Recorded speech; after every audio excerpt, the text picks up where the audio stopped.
Seguimos con más Noticias 24. Hace 3 años se firmó el Acuerdo por la Paz y la nueva Constitución, el que abrió un proceso para la redacción de una nueva Carta Fundamental que continúa hasta hoy. Vamos a analizar los desafíos pendientes en esta materia, también lo que sucedió ese 15 de noviembre, esas largas conversaciones en el Congreso Nacional en Santiago. Para eso estamos en contacto con Mario Desbordes, expresidente de Renovación Nacional. Mario, como siempre, muchas gracias por acompañarnos. Muy buenas tardes. Gracias a usted, Nicolás. Buenas tardes. A ver, primero que todo, ¿cómo evalúa a 3 años de lo que fueron esas conversaciones en un escenario distinto, hay que decirlo, con urgencias que siguen, pero también con tiempos que eran bastante más, no sé, hay tantas categorías para decirlo, digamos, pero ¿cómo reflexiona usted a 3 años de lo que fue esta conversación que se buscó una salida institucional para la crisis que se vivía? Crisis que para muchos sigue todavía, eso sí. Bueno, lo primero, estamos viviendo efectivamente una crisis bastante fuerte, con un componente de violencia dura, en donde había incendios, saqueos, etcétera, que hay que condenar con mucha fuerza. Pero también había cientos de miles de personas manifestándose en las calles, de manera pacífica. En algún minuto, el 25 de octubre, hubo en Chile entero 3 millones de personas en las calles, entre manifestaciones, caceroleo y quizás más. Entonces, había una crisis política, institucional.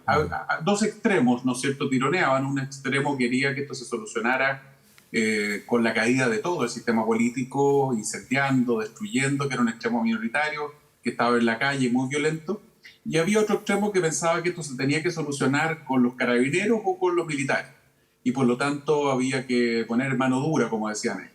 La verdad es que esta era una crisis política y la solución tenía que venir de la política. Los carabineros además estaban absolutamente sobrepasados hacía mucho rato, haciendo su máximo esfuerzo, entregando todo de sí, pero hace rato que estaban sobrepasados. Por lo tanto, lo que se logra el 15 de noviembre es dar una salida política a esta crisis.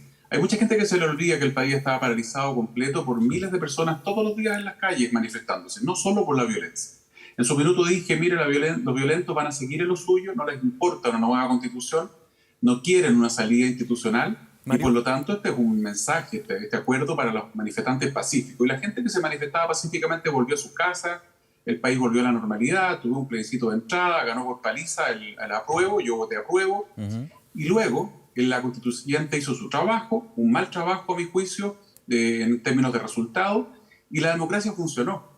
Y los ciudadanos evaluaron esta propuesta y votamos rechazo el 62% de las personas. Entonces, el sistema funcionó perfectamente, la democracia funcionó, y el creer en la responsabilidad, en la inteligencia del ciudadano chileno, creo que fue una buena medida, como quedó demostrado el 4 de septiembre. El proceso está inconcluso, como usted bien dice, Nicolás, y habrá que terminarlo y habrá que buscar un camino, y en eso se está trabajando. Vamos a ir analizando, Mario Desbordes, el presente, por supuesto, pero también retomando lo que usted decía, habían dos extremos en este minuto. Algunos criticaban al Congreso, decían el Congreso y el sistema político estaba completamente paralizado ante lo que estaba sucediendo ese año 2019. Ahora, ha pasado el tiempo, sigue el proceso constitucional, sigue nuevamente la conversación, que algunos dicen que se va dilatando, pero también entendiendo que los contextos son completamente distintos entre el 2019 y el 2022, el presente, el día a día. En ese punto, algunos dicen, bueno, pero se le quita, no sé si valor, no sé si valor, pero sí potencia lo que fue el acuerdo del 15 de noviembre, en términos de, era necesario llegar a una nueva constitución cuando las demandas sociales que se expresaban en las manifestaciones pacíficas no hablaban en su gran mayoría de nueva constitución, sí de derechos sociales, sí de desigualdad, sí de injusticia. ¿Cómo lo ve usted la visión hoy, digamos, con todo el proceso que ha seguido, por supuesto? Tengo súper claro el detalle, lo que pasó, muy vívido por lo demás, porque nos tocó estar en la calle, en terreno, haciendo muchas reuniones. El 15 se firma un acuerdo, pero que se venía conversando desde semanas antes, del mes de octubre. Yo creo, pues, Nicolás, sin temor a equivocarme, que en las 2 primeras semanas la gente ni hablaba de constitución. Y pudimos haber hecho la reforma a las pensiones, la reforma a la salud, que hoy día sigue discutiéndose en el Congreso, pero claro, sobre todo a nivel de gobierno no hubo voluntad en avanzar en esa reforma. Pero a partir del 25 de octubre ya se empieza de frentona a hablar de nueva constitución en la calle. El discurso, el cambio, la opinión de la gente que estaba, ¿no es cierto?, manifestándose es muy notorio a contar de ese día, de esa gran manifestación. Y creo que a partir de ahí la salida pasaba por un camino constitucional, por una salida que buscara, ¿no es cierto?, reemplazar la Constitución del 2005 o del 80, me da lo mismo como le quieran decir, que se encuentra todavía vigente, que ha sido exitosa, que ha significado que Chile, ¿no es cierto?, avance mucho en los últimos 40 años. Yo siempre he defendido lo mismo, no ahora. Llevo años peleando porque se reconozca que estos últimos 30, 40 años, 50 años de desarrollo para el país. Pero la Constitución estaba agotada. Entonces, efectivamente, Nicolás, hasta el 25 más o menos, la gente no pedía Constitución, pedía reforma. Las reformas no se hicieron. No está para hacerlas. Y no se han hecho por lo tanto, reformas estructurales, y no digamos. y no se han hecho es que el momentum, ¿cierto?, para hacer esas reformas, quizás el mejor momento, donde hubo voluntad transversal y donde muchos que después frenaron la reforma cuando las presentó el presidente Piñera, fue las primeras 2 semanas, pero bueno, había gente en la coalición de gobierno nuestra que pensaba que eran reformas de izquierda, después terminaron presentando esas mismas reformas.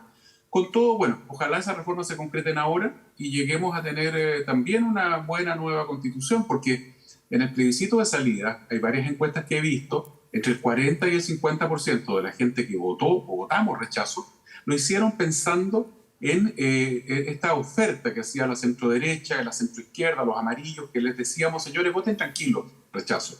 Vamos a tener una buena nueva constitución, vamos a habilitar un nuevo proceso. Claro, el proceso que se vive hoy. Mario Desbordes, vamos un poquito también a la interna, porque se ha escrito mucho, se ha hablado mucho también de los actores que estuvieron. Estamos viendo imágenes, estas son imágenes de archivos bien relevantes para lo que fue finalmente este acuerdo, que en cuestión de horas, cediendo los distintos partidos políticos, fuerzas políticas que no estuvieron presentes y que finalmente también criticaron lo que fue este acuerdo por la paz y nueva constitución. Eso es parte también de la historia. ¿Cómo se llegó a ceder, a conversar, a finalmente entender, digamos, que la crisis institucional, crisis política, crisis a nivel de Chile, ya llegaba a un pic y no había una vuelta atrás, digamos? Se veía que esta era la única forma de llegar a este cauce institucional. Me imagino que también debe haber habido horas de tensión donde en algún minuto se pensó que esto iba a terminar en nada y finalmente se iba a tener que recurrir a otras medidas que claramente hubieran sido peores, ¿no? No sé si se habrían podido tomar esas otras medidas. En algún minuto estuvieron sobre la mesa las peticiones de renuncia que hizo el Partido Comunista, el presidente, que el Partido Comunista, yo creo que en algún minuto se debatió entre de frentón concretar una suerte de revolución, una revolución. Aquí lo que hubo fue un intento de revolución por grupos anarquistas muy fuertes, todos chilenos. Yo no, con la información que tengo, habiendo estado en lugares bastante bien informados, hasta ahora no tengo ningún dato que me lleve a pensar que eran operadores extranjeros. Los chilenos son bastante fuertes, poderosos y violentos. Sí, que en algún minuto lo planteó, lo deslizó el propio gobierno. Finalmente queda ahí, pero eran tiempos donde cualquier cosa que se deslizaba quedaba como una verdad absoluta en algunos casos, por la efervescencia que había en distintos sectores. Yo quiero rescatar sobre todo el ser capaz de ceder, de flexibilizar las posiciones. Momentos clave fue el domingo, ya ni me acuerdo el día exacto, en la casa del presidente Piñera, cuando el presidente, liderando una reunión, logra convencer a la directiva de la UDI de que avanzáramos hacia una nueva constitución. Y yo valoro muchísimo a Jacqueline Van Rieselberghe, que no estaba de acuerdo y termina cediendo con mucha dificultad en principio, pero después ya convencida de que era lo que Chile necesitaba, digamos. Esa es una primera cosa. Porque finalmente, perdón, Nicolás, Mario, déjeme detenerme ahí, creo que también para parte de la historia es relevante. ¿Cuáles eran los argumentos para finalmente ceder en esa posición? No solamente desde la que fuera en ese minuto presidente de la UDI, sino del propio gobierno que, todos recuerdan, un discurso en Casa Piedra, quien fuera ministro del Interior, el ministro Chadwick, decía, este tema de la nueva Constitución al cajón. Eso como referencia, digamos, y también en parte de la historia. Sí, efectivamente. Bueno, las razones para avanzar ese proceso era que ya desde la calle, que no cedía. Mira, mucha gente de la ala más dura en el gobierno decía, esta gente se va a aburrir, se va a cansar, El desgaste, no hay que ceder porque se van a terminar aburriendo. La gente no se aburría y seguía aumentando. Nicolás, muchísima gente en las calles en todo Chile, todas las capitales regionales, las capitales provinciales, manifestaciones a las 4 o 5 de la tarde. Por supuesto, un componente violento que era horrible, que había que condenar. Yo siempre defendía además la labor general de Carabineros y sigo haciéndolo, y reprocho rotundamente lo que está haciendo el INH hoy día, que vuelve atrás e intenta politizar eso. Paso el aviso. Lamento que usen nuevamente al INH con finalidad política, pero bueno, en ese minuto la situación era bastante compleja, entonces llegamos a la convicción, muchos liderazgos, de que la única salida ya a esa altura, digamos, ya no era la reforma, sino que era la búsqueda de un proceso constituyente. Y lo dice mucha gente que hoy día critica este proceso. Yo tengo muchos WhatsApp guardados de personas que en ese minuto nos decían, oiga, por favor, les ruego que lleguen a acuerdo. A muchos lo he escuchado decir después, oiga, qué tontera firmaron, pero tengo los WhatsApp donde felicitaban el acuerdo 3, 4 días después, porque después se le pasó el susto del minuto. Jacqueline fue una líder que no estaba de acuerdo en el proceso constituyente y por eso dijo, bueno, hagamos el plebiscito de entrada. Yo no era partidario del plebiscito de entrada. Lo pedía, por ejemplo, el Frente Amplio, lo pedía Heraldo Muñoz con harta fuerza. Habíamos muchos que no estábamos de acuerdo y tuvimos que ceder en eso. Nos parecía que era un error y que había que ir derecho a elegir convencionales. Luego el 12 de noviembre fue un día clave. El 12 de noviembre el presidente Piñera tuvo en sus manos el decreto para haber determinado, ¿no es cierto?, un estado de excepción. Sí, una noche violentísima. Habría echado por tierra cualquier conversación. Claro. El presidente preguntó a varias personas. Por supuesto, los halcones le decían, saque a los militares a la calle. A todo esto los militares no estaban dispuestos a hacer nada que no estuviera estrictamente en el marco de la Constitución y las leyes, por supuesto. Así que el que crea que sacando a los militares a la calle iban a haber ráfagas que iban a terminar terminando de raíz con el problema, no olvides. Entonces, el presidente toma una decisión valiente, el presidente Piñera dice, ¿sabe qué? Me voy a arriesgar y vamos a darle una posibilidad a la política. Ahora, también desde el análisis, porque estamos hablando aquí de historia, ya hay historia a 3 años, obviamente esto se va a seguir conversando y sabiendo más elementos, pero el análisis también es que ahí, desde ese minuto, en esa petición que hace el presidente Piñera, el gobierno, el poder ejecutivo, la figura presidencial queda en un segundo plano y totalmente, no quiero ser tan fuerte, pero neutralizada lo que se estaba viviendo y se deja en manos del Congreso. Eso también fue un gran revés, digamos, para la situación del presidente o cualquier presidente que haya estado y haya tenido que tomar esa definición, ¿no? Bueno, es una decisión difícil del presidente no decretar estado de excepción, pudo haberlo hecho. Eso le recomendaban los halcones, los más duros. Los que estábamos por la salida política le pedíamos que no lo hiciera. Cuando hablábamos con los líderes de la oposición de la época nos decían, Mario, saca a los militares a la calle, hasta ahí llega la conversación. No se puede conversar con los militares en la calle. Ahora, no es cierto que el presidente haya perdido manija. El presidente siguió estando presente, el ministro Blumel, un estupendo ministro del Interior en esa época, siguió participando de las conversaciones. ¿Cómo llegamos, por ejemplo, Nicolás, a la propuesta de los 2 tercios, de una convención electa? Entre otras cosas, en el trabajo que hace Gonzalo Blumel, su equipo, y que revisamos, ¿no es cierto?, los presidentes de partidos, que era el ejemplo sudafricano. El ejemplo sudafricano que había logrado una constitución que terminó uniendo un país que estaba partido, fracturado, o que se odiaban 2 bandos irreconciliables, como era la población blanca, sí. Con un presidente, Frederick de Klerk, ¿no es cierto?, y el presidente Mandela, que venía recién asumiendo. Bueno, la pega que hizo Gonzalo, sus equipos, fue clave para tener insumos para poder después conversar con la oposición de la época y decirle, mire, los 2 tercios, mire cómo funcionó en Sudáfrica, mire cómo funcionó en Bolivia. Sí. No le tenga susto a esto busca los grandes acuerdos. Así que el gobierno no es que haya perdido la participación, digamos. La definición efectivamente la hicimos los parlamentarios en el Congreso, los presidentes de partidos, con una tremenda también participación del presidente del Senado, y con todos dispuestos a dialogar, a conversar, salvo el Partido Comunista que se restó a último minuto. El PC sí participó de la reunión del 13, en el día entero, durante todo el día del Congreso. Pero en las reuniones del 14 no quiso participar y terminó por un tema puntual, porque en vez de 2 tercios ellos buscaban 3/5 para que se resolvieran las votaciones en el eventual órgano constituyente. Por eso fundamentalmente se restaron, terminan votando este proceso en contra. Este proceso, después del 12 empieza a correr una suerte de cuenta regresiva, porque el viernes era la línea roja para llegar a acuerdos. Entre otras cosas, lo he dicho, Mario Marcel nos había mandado el recado que había corrida de bolsa, usted sabe harto de economía.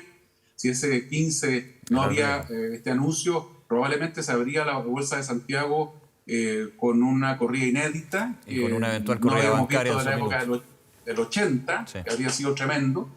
Y por lo tanto...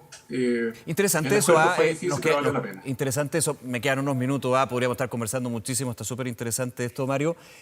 ¿Hubo ahí un mensaje por parte del Banco Central, una recomendación, una señal de alerta con respecto a que si no se llegaba a un acuerdo aquí, claro, uno dice, bueno, un tema económico, sabemos lo que finalmente, lo sabemos el día de hoy, lo que hace la economía, o sea, hubo también una advertencia del Banco Central, de los otros organismos con respecto a esta situación, ¿no?, de las instituciones? Hubo advertencias del Banco Central, clarísima del presidente del banco, en el sentido que el viernes era la línea roja para la economía chilena. El país estaba paralizado completamente. Vuelvo a insistir, Nicolás, no estoy hablando de los grupos violentos que se desplazaban, quemaban aquí, quemaban allá. Me estoy refiriendo a los cientos de miles de personas que salían en todo Chile, a lo largo del país, en las capitales regionales, provinciales, que tenían el país paralizado. Se cerraba todo a las 4 de la tarde.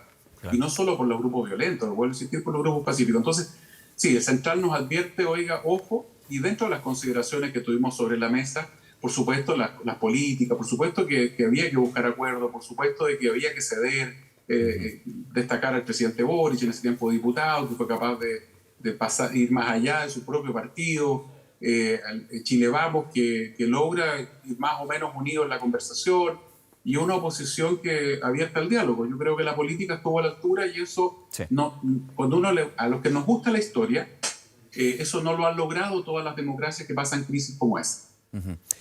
Mario Desbordes, muchísimas gracias por acompañarnos, por conversar entonces sobre esta parte de la historia también. Vamos a estar en otra conversación hablando también del presente, no nos alcanzó, pero bueno, era bien interesante también tener esa visión de quien estuvo ahí en todas estas semanas bien complejas, bien convulsionadas para Chile. Muchas gracias, Mario.